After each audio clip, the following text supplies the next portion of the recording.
আসসালামু আলাইকুম রহমতুল্লাহ। আজকে আসলাম যশোর সদর চুরমনকাঠি গ্রামে। ধানের ক্ষেত পরিদর্শন করতেছি। কৃষকের দেখেন শিলাবৃষ্টি পড়ে কি পরিমাণ ধানের ক্ষতি হয়েছে। যে আপনারা দেখেন ধানের আগায় বেশি ধান নাই, ঝরে গেছে। ঝরা ধানগুলো দেখেন নিচে কিভাবে পড়ে আছে। আপনারা দেখেন প্রচুর পরিমাণে ধান ঝরে গেছে। দেখেন অনেক বড় ভুল, ধান প্রচুর পরিমাণে কৃষকের ক্ষতি হয়েছে।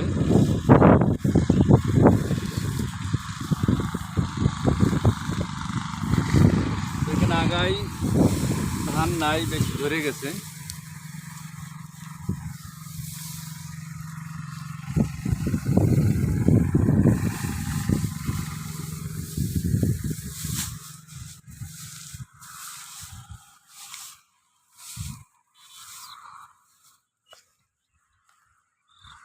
প্রচুর পরিমাণে কৃষকের ক্ষতি হয়েছে। ধান ধরে ধরে কিভাবে পড়ে গেছে দেখেন আপনারা।